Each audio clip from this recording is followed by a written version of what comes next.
Assalamualaikum semuanya, saya Hafid. Di sini saya akan mereview atau membahas sebuah film yang berjudul Predestination.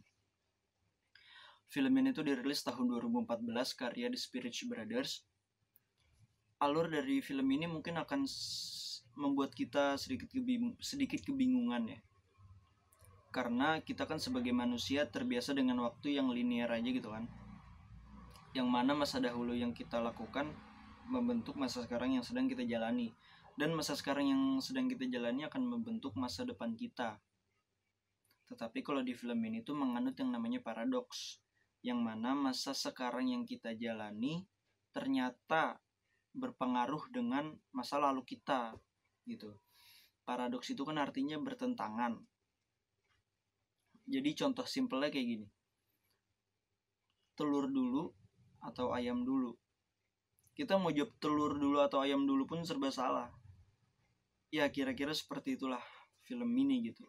Oke, sekarang kita lanjut ke perkenalan peran dari film ini.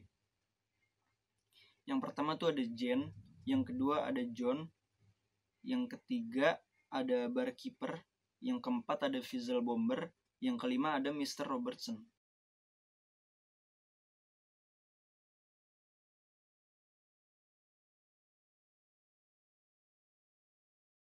Pada saat barkeep ini sedang di bar, dia bertemu dengan seorang lelaki. Dia ngobrol-ngobrol, pesen minuman gitu. Lalu lelaki itu tuh mulai menceritakan masa lalunya, yang dimana dia menceritakan bahwa dulu dia seorang wanita, anak yatim piatu di panti asuhan, yang dia dimusuhi oleh teman-temannya dan dijauhi oleh orang-orang sekitar gitu.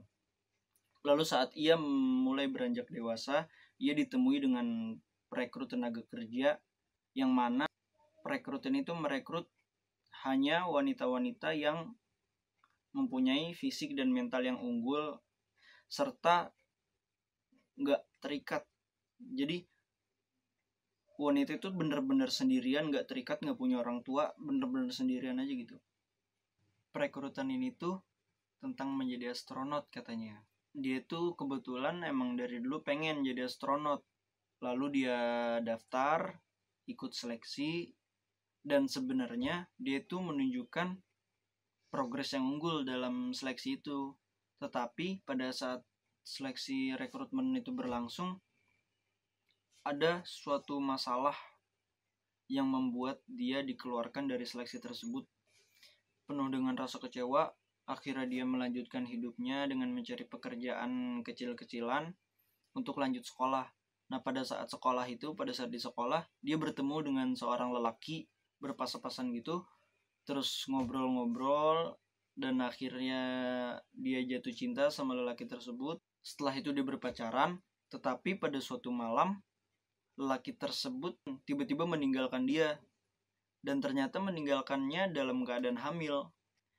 Setelah dia melahirkan anaknya yang diberi nama sama dengan nama dirinya, tetapi pada saat proses melahirkan itu berlangsung, ternyata dia mengalami pendarahan yang bisa dibilang cukup berlebih, yang membuat dokter itu harus melakukan pengangkatan rahim dan indung telurnya. Nah pada saat proses sesar itu berlangsung, dokter tuh melihat ada organ reproduksi lelaki yang sudah lengkap dan sempurna di dalam tubuhnya dia. Karena masalah yang dialami, akhirnya dokter merekonstruksi organ kelaminnya dia, yang mana membuat dia itu menjadi lelaki. Nah sialnya 2 minggu kemudian anaknya itu diculik, entah dibawa kemana. Akhirnya dia makin stres tuh. Seiring berjalannya waktu, dia bisa move on dan dia jadi penulis kolom di suatu majalah gitu. Dan setelah itu dia masuk ke bar.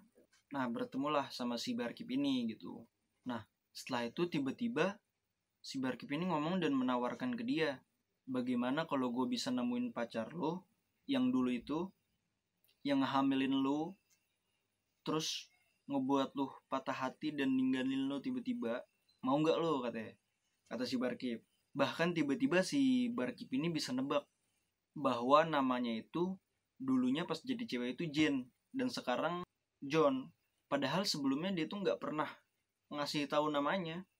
Lalu si John ini mulai tertarik dengan penawarannya si Barkeep, ya karena pengen banget ngebalesin dendamnya itu. Akhirnya si Barkeep ini mulailah ngebawa si John pergi ke masa lalu dengan mesin waktunya, dengan tujuan balas dendam. Nggak taunya yang dia temuin pas dia masih jadi cewek itu ternyata diri dia sendiri, yaitu John. Jadi tuh sebenarnya dia tuh macarin diri dia sendiri dan ngehamilin diri dia sendiri. Habis itu si Barkeep meninggalkan mereka berdua berpacaran dah tuh. Terus dia melakukan perjalanan waktu sendirian, pindah ke masa lalu, masa pas dimana dia tuh mukanya kebakar. Nah dia pindah ke masa lalu itu buat pengen ngebunuh Fizzle Bomber itu. Dia pergi ke tempat yang pabrik itu, tetapi ternyata dia gagal. Gagal karena dia kalah berantem sama Fizzle Bomber itu. Dan akhirnya ya mukanya tetap kebakar.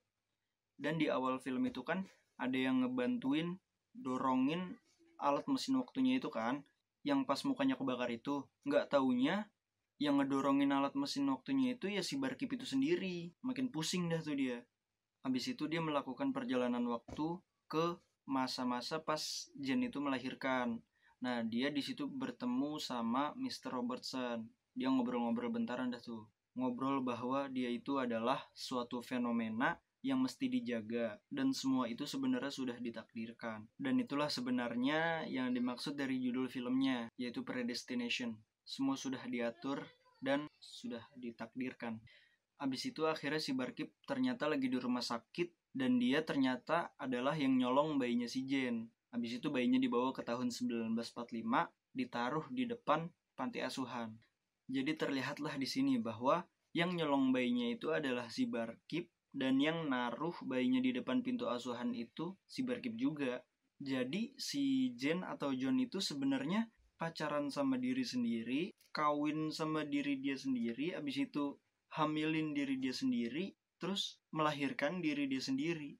Setelah itu si Barkeep melakukan perjalanan waktu ke masa-masa dimana pas Jen dan John lagi berpacaran. Nah dia bertemu si John dan meyakinkan si John untuk menjadi temporal agent gitu, yang dimana nantinya Mr. Robertson ini adalah bosnya.